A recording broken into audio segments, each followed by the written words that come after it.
নমস্কাৰ আপুনি চাই আছে ঈশান নিউজ আৰু এটা বিশেষ বিষয় আমি কথা পাতিম মোৰ সৈতে আছে বিধায়ক ৰমেন্দ্ৰ নাৰায়ণ কলিতা প্ৰথমতে আপোনাক স্বাগতমে জনাইছো এটা চৰ্চিত বিষয় হৈছে যে 2026ত ৰমেন্দ্ৰ নাৰায়ণ কলিতাই নিৰ্বাচন নেখেলে কিমান দূৰ সত্য চাও সেইটো এটা দুই এটা চেনেলে এটা ভুল ব্যাখ্যা দিছে এদিনাখন মই আমাৰ যেটো বিধানসভাৰ যেটো কমপ্লেক্স সেই কমপ্লেক্সৰ ভিতৰত মই এটা কথাই কৈছিলোঁ যে 2026 চনত মই বিধানসভাত প্ৰতিদ্বন্দ্বিতা কৰিম আৰু 2029 চনতহে মই নতুন প্ৰজন্মক মই মোৰ সিটটো এৰি দিম আৰু মই লোকসভালৈ যাম গতিকে সেইটো একদম স্পষ্টভাৱে কোৱা হৈছে গতিকে 2026 চনত মুঠাৰটো কোনো প্ৰশ্ন নাই কাৰণ 2026 চনততো আৰু লোকসভাৰ নিৰ্বাচন নহয় নেক্সট লোকসভাৰ নিৰ্বাচন হ'ব 2029 গতিকে যেতিয়া যেহেতু 2029ত লোকসভাৰ নিৰ্বাচন হ'ব গতিকে সেই সময়ত মই সেইটো চিন্তা কৰিছোঁ 2026 চনত মই নিশ্চয় যেহেতু বিধানসভাৰ নিৰ্বাচন হ'ব সেই নিৰ্বাচনত মই প্ৰতিদ্বন্দ্বিতা কৰিম যদি এটা নিৰ্বাচন খেলে যেটো আপুনি এইমাত্ৰ ক'লে যে 2026ত আপুনি বিধানসভা নিৰ্বাচন খেলিব এতিয়া যেহেতু বিধানসভাৰ সমষ্টি পুনৰ নিৰ্ধাৰণৰ পিছত আপোনাৰ পূৰ্বৰ সমষ্টি এতিয়া অন্য এক নামলৈ ৰূপান্তৰিত হৈছে গতিকে কোনটো সমষ্টিৰ পৰা খেলাৰ বেছিকৈ সম্ভাৱনা আছে চাও মোৰ যেটো পশ্চিম গুৱাহাটী আছিল চাৰিটা ভাগত বিভক্ত হৈছে এটা হৈছে পলাবাৰী সমষ্টিত কিছু অংশ গৈছে জালুকবাৰী সমষ্টিত এটা মেজৰ অংশ গৈছে ঠিক তেনেকৈ চেণ্ট্ৰেল গুৱাহাটী নতুনকৈ হৈছে তাত মোৰ বেছিভাগ অঞ্চল সেই সমষ্টিটোত আছে ঠিক দিছপুৰ সমষ্টিত কিছু অংশ গৈছে এতিয়া মই যেটো দেখিছোঁ যে এতিয়া পলাবাৰী সমষ্টিত মানে এমএলএ আছে দিছপুৰত এমএলএ আছে ঠিক তেনেকৈ আমাৰ জালুকবাৰীতো মাননীয় মুখ্যমন্ত্ৰী আছে হেতুৰ প্ৰশ্নই নুঠে এতিয়া মোৰ সুবিধাটো হৈছে চেণ্ট্ৰেল গুৱাহাটী গতিকে কাকো কতো অসুবিধা নিদিয়াকে মই যাতে মই চেণ্ট্ৰেল গুৱাহাটীৰ পৰা কাৰো অনিষ্ট নকৰাকে মই সেই সমষ্টিটোত প্ৰতিদ্বন্দ্বিতা কৰাৰ কাৰণে চিন্তা কৰিছোঁ আজি যেহেতু আপোনালোকৰ মাজত বিজেপিৰ ৰাজ্যিক বিজেপিৰ সভাপতিগৰাকীও আহিছিল তেওঁ এটা কথা স্পষ্টকৈ কৈছে যে মিত্ৰতাৰ ক্ষেত্ৰত পূৰ্বৰ প্ৰায় অগপ দলৰ লগত মিত্ৰতা আছে ভৱিষ্যতেও থাকিব বুলি তেওঁ উল্লেখ কৰিছে কিন্তু মিত্ৰতা থাকিব ঠিকে আছে সেয়া আপোনালোকেও হয়তো গম পাইছে ভোটাৰ সকলো জ্ঞাত যে মিত্ৰতা আছে এটা কথাটো হ'ল যে আগন্তুক নিৰ্বাচনত যেনেধৰণে আপুনি ক'লে যে আপুনি এটা সমষ্টিত নিশ্চয়কৈ প্ৰতিদ্বন্দ্বিতা কৰিব তেনেধৰণে আপোনালোকৰ দলৰ অন্য বহু লোক আছে যিসকল লোকে হয়তো নিজৰ সমষ্টিত প্ৰতিদ্বন্দ্বিতা কৰাৰ কথা তেওঁলোকে চিন্তা কৰিছে ঠিক তেনেধৰণে বিজেপি দলৰো কেইবাগৰাকীও জ্যেষ্ঠ নেতা আছে তেওঁলোকেও চিন্তা কৰিছে ক'ৰবাত কোনোবাখিনিত অলপ এৰা ধৰাৰ মাজত চলিবলগীয়া হ'ব পাৰে নেকি তেনেকুৱা ক্ষেত্ৰত আপোনাৰ ধাৰণাটো কি হ'ব নাই চাওঁ বিজেপিৰ নেতৃত্বৰ লগত আমাৰ এতিয়া নহয় 2001 চনৰ পৰাই আমাৰ মিত্ৰতা আছে এতিয়া 2016 চনত বিজেপিয়ে যিহেতু বিজেপিৰ নেতৃত্বত যিহেতু চৰকাৰ হৈছে গতিকে 2016 চনত আমি বিজেপিৰ লগতে মিত্ৰতা কৰি আমি বিজেপিৰ নেতৃত্বত আমি ক্ষমতাত অধিষ্ঠিত হ'বৰ কাৰণে সক্ষম হৈছোঁ ঠিক তেনেকৈ 2021 চনতো আমাৰ বিজেপিৰ লগত মিত্ৰতা আছিল আমি ক্ষমতাত অধিষ্ঠিত হৈছোঁ ৰাইজে ক্ষমতাত অধিষ্ঠিত কৰিছে ৰাইজে বিচাৰে যে অসম গণ পৰিষদ দলে বিজেপিৰ নেতৃত্বত যিখন চৰকাৰ হয় সেই চৰকাৰৰ লগত থাকিব লাগে বিজেপিৰ দলৰ লগত মিত্ৰতাটো ৰাখিব লাগে কাৰণ তেতিয়া আমি দেখিছোঁ যে 2016 চনৰ পৰা অসমৰ যিধৰণে উন্নয়ন বিকাশ হৈছে আমি বিগত দিনত তেনেধৰণে উন্নয়ন বিকাশ আমি হোৱা দেখা নাই আৰু আমি দেখিছোঁ যে ভাৰতবৰ্ষৰ প্ৰধানমন্ত্ৰী নৰেন্দ্ৰ মোদী ডাঙৰীয়াৰ অসম উত্তৰ পূৰ্বাঞ্চলৰ প্ৰতি যিটো আন্তৰিকতা যিটো মৰম এই আন্তৰিকতা মৰমৰ বাবে আজি অসম আৰু উত্তৰ পূৰ্বাঞ্চলৰ উন্নয়ন বিকাশৰ ক্ষেত্ৰত যথেষ্ট আগবাঢ়ি যাবৰ কাৰণে সক্ষম হৈছে আপুনি জানে যে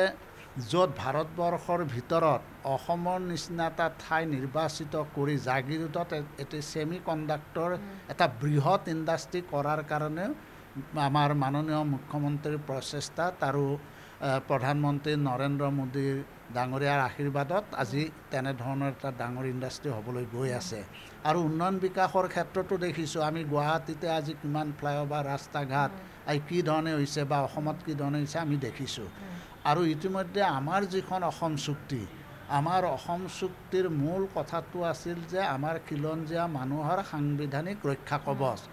বিগত বহু চৰকাৰ গ'ল কিন্তু কোনো চৰকাৰে এই অসম চুক্তিৰ ৬ নং দফাটো কাৰ্যকৰী কৰাৰ ক্ষেত্ৰত ব্যৱস্থা লোৱা নাছিল কিন্তু বৰ্তমান আমাৰ অসমৰ মাননীয় মুখ্যমন্ত্ৰী ডক্টৰ হিমন্ত বিশ্ব শৰ্মা ডাঙৰীয়াই তেওঁৰ নেতৃত্বতে আজি কেবিনেটত আমাৰ অসম চুক্তিৰ ৬ নং দফা কাৰ্যকৰী কৰাৰ ক্ষেত্ৰত সিদ্ধান্ত লৈছে যিখিনি ৰাজ্য চৰকাৰৰ অধীনত সেইখিনি কৰাৰ ইতিমধ্যে প্ৰচেছ আৰম্ভ হৈছে কেন্দ্ৰীয় চৰকাৰৰ অধীনত যিখিনি আছে সেইখিনিও কৰাৰ কাৰণে ইতিমধ্যে সদৌ অসম ছাত্ৰ সন্থা ৰাজ্য চৰকাৰ আৰু লগতে আমাৰ বিষয়াসকলক লৈ আমাৰ এটা আলোচনা চলি আছে গতিকে মই ভাবোঁ যে যেতিয়া আমি আমাৰ অসম চুক্তিও আজি ইমান বছৰ আজি কাৰ্যকৰী হোৱা নাছিল সেইটো কাৰ্যকৰী কৰাৰ ক্ষেত্ৰতো এইখন চৰকাৰে ব্যৱস্থা লৈছে আৰু জাতীয় সমস্যাবিলাকো দেখিছোঁ সমাধান কৰাৰ ক্ষেত্ৰত ব্যৱস্থা লৈছে আজি বিভিন্ন জনগোষ্ঠীৰো যি সমস্যা আছে এই সমস্যাবিলাকো সমাধানৰ ক্ষেত্ৰত মাননীয় মুখ্যমন্ত্ৰী ডাঙৰীয়াই আন্তৰিকতাৰে এই সমস্যাসমূহ সমাধানৰ ক্ষেত্ৰত এটা সুন্দৰ মানে বাতাবৰণৰ সৃষ্টি কৰিছে গতিকে আমি ভাবোঁ যে এই মিত্ৰতা থাকিব লাগে আৰু এই মিত্ৰতা থাকিলে অনাগত দিনত নিশ্চয় অসমৰ ৰাইজৰ আশীৰ্বাদ থাকিব পুনৰ ৰাইজে বিচাৰে যে এই মিত্ৰজোঁটেই চৰকাৰ গঠন কৰক বিজেপিৰ নেতৃত্ব গতিকে ৰাইজৰ সেই যিটো আশীৰ্বাদ সেই আশীৰ্বাদটো আমি কোনেও হেৰুৱাব নালাগে আশীৰ্বাদটো মূৰত লৈ আমি এৰা ধৰাটো কৰিবই লাগিব এতিয়া ১২৬টা সমষ্টি এতিয়া ১২৬টা সমষ্টিৰ আমি এটা বুজাবুজিৰ মাধ্যমতহে কৰিব লাগিব গতিকে কোনোবাই পাব কোনোবাই নাপাব সেই এটা কথা আছে আৰু য'ত আমাৰ সংগঠন শক্তিশালী য'ত আমি জিকাৰ পূৰা সম্ভাৱনা আছে সেইটো বিজেপিও নিশ্চয় চাব যে যদি এইটো এজিপিত জিকাৰ সম্ভাৱনা আছে গতিকে চিটটো বঢ়াৰ স্বাৰ্থত কিয় তেওঁলোকে এইটোত এৰি নিদিব নিশ্চয় এইটো মিত্ৰতা বুলি ক'লে অসন্তুষ্টিও বহু সময়ত দেখা যায় বহু সময়ত হয়তো দুটা দলৰ মাজত যিহেতু মিত্ৰতা হয় তেতিয়াহ'লে অসন্তুষ্টি নিশ্চয়কৈ তাত থাকিব গতিকে এই ক্ষেত্ৰত কেতিয়াবা এৰা ধৰাৰ কথাটো আপুনি ইতিমধ্যে উল্লেখ কৰিছে যে এৰা ধৰা হয়তো দুয়ো দলৰ কৰ্মীয়ে কৰিবলগীয়া হয় গতিকে সেই দিশটো যিটো ক'লে আপুনি যে মিত্ৰতা থাকিলে এৰা ধৰাও হ'ব লাগিব বা ক'ত কোনটো দলে বেছিকৈ ভোট পাব সেই কথাটো হয়তো দলে নিশ্চয় নিশ্চিতভাৱে সেই দিশটো লক্ষ্য কৰিব গতিকে আপোনাৰ দৃষ্টিত এনেকুৱা হ'ব নেকি যে কিছু সমষ্টিত হয়তো অগপৰো দখলত থকাৰ এক সম্ভাৱনা আছে বিজেপিৰো দখলত থকাৰ সম্ভাৱনা প্ৰায় 50-50 আছে তেনেকুৱা ক্ষেত্ৰত এজিপি দলৰ এগৰাকী জ্যেষ্ঠ নেতা হিচাপে কেনেধৰণৰ হ'ব পাৰে চাওক এৰা ধৰাটো কৰিবই লাগিব এৰা ধৰা এইকাৰণে কৰিব লাগিব যে আমি যদি জানো যে এটা সমষ্টিত আমাৰ কেণ্ডিডেট দিলে বিজেপিয়ে ভোট দিলেও আমি জিকিব নোৱাৰোঁ কিন্তু সেই সমষ্টিটোত যদি আমি ভাবোঁ যে বিজেপিক দিলে বিজেপি জিকিব অগপৰ সমৰ্থনত তেতিয়াতো আমি সেইটো চিট হাৰিবৰ কাৰণে বা থাৰ্ড পাৰ্টি এটাক দিবৰ কাৰণেতো আমি কেতিয়াও চিন্তা নকৰিম গতিকে আমি চাব লাগিব যে অসমত বিভিন্ন জাতি জনগোষ্ঠী আছে বিভিন্ন সম্প্ৰদায় আছে গতিকে আমি সেই দিশটোলৈও চাব লাগিব যে আমি ক'ত কেনেকৈ কোনটো চিটত আমি জয়ী হ'ব পাৰোঁ তাৰ এটা ছাৰ্ভে নিশ্চয় হ'ব গতিকে সেইটো বেচিছত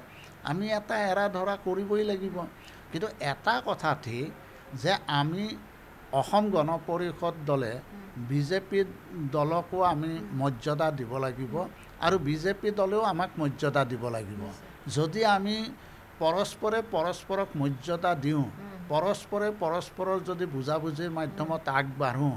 আমাৰ যদি ওপৰত নহয় একেবাৰে তৃণমূল পৰ্যায়লৈকে যদি আমাৰ এটা বুজাবুজি থাকে তেতিয়াহ'লে সেই মিত্ৰতাটো অলপ স্থায়ী হয় সেই মিত্ৰতাটো ভাল হয় গতিকে সেই পৰিৱেশ এটা সৃষ্টি কৰিব লাগিব আজি মাননীয় সভাপতি বিজেপি ৰাজ্যিক সভাপতি দিলীপ শইকীয়া ডাঙৰীয়াই এটা সুন্দৰ কথা কৈছে যে আমি মিত্ৰতাটো ৰাখিব লাগিব মিত্ৰতাটো অধিক শক্তিশালী কৰিব লাগিব আৰু আমাৰ এতিয়াই নহয় আমাৰ অতীতৰে পৰাই অগপ এই আঞ্চলিক দলটোৰ লগত মিত্ৰতা আছে আমি বুজাবুজিত চলি আহিছোঁ আৰু সেই বুজাবুজিৰ মাধ্যমেৰে আমি অনাগত দিনতো আমি মানে চলাই যাব লাগিব গতিকে এটা সুন্দৰ এটা মেছেজ আজি গৈছে গতিকে মই ভাবোঁ যে তেওঁৰ যিটো মনোভাৱ সেই মনোভাৱটো ক্লিয়াৰ তেওঁৰ যিটো আন্তৰিকতা বিজেপিৰ প্ৰতি সেইটো ক্লিয়াৰ গতিকে স্পষ্ট গতিকে যিহেতু তেওঁৰ স্পষ্ট আৰু মাননীয় মুখ্যমন্ত্ৰীটো ক'বই নালাগে তেওঁতো সদায় অগপ দলটোক শক্তিশালী হোৱাটো বিচাৰে আৰু তেওঁৰ আন্তৰিকতা আৰু মৰমো আছে দলটোৰ প্ৰতি গতিকে আমি ভাবোঁ যে আমি আমাৰ ভৱিষ্যতত আমি নিশ্চয় এটা বুজাবুজিৰ মাধ্যমত এটা সুন্দৰ পৰিৱেশত আমি নিশ্চয় অনাগত দিনকেইটা পাৰ কৰিব পাৰিম এতিয়া ৰমেন্দ্ৰ নাৰায়ণ কলিতাই 2026তো নিৰ্বাচন খেলিব আৰু 2029তো তেওঁ নিৰ্বাচন খেলাৰ বাবে মন মেলিছে কিন্তু দুটা কথা এটা ৰাজ্যিক বিধানসভাত আৰু এটা হ'ল লোকসভাত খেলিম কিন্তু পাৰ্থক্য আছে মই বিধানসভাত নহয় লোকসভাত 2029 চন ধন্যবাদ জনাইছোঁ বিধায়ক মহোদয় আৰু এনেধৰণেই যিটো চৰ্চিত বিষয় চলি আছিলে যে 2026 চনৰ বিধানসভা নিৰ্বাচনত ৰমেন্দ্ৰ নাৰায়ণ কলিতাই নিৰ্বাচন নেখেলে বুলি এক চৰ্চা চলিছিল আৰু সেয়েহে পোনে পোনে আমি তেওঁৰ মুখেৰেই এই যি বিষয় চৰ্চিত বিষয় সেই চৰ্চিত বিষয় সম্পৰ্কে কিছু কথা পতাৰ চেষ্টা কৰিলোঁ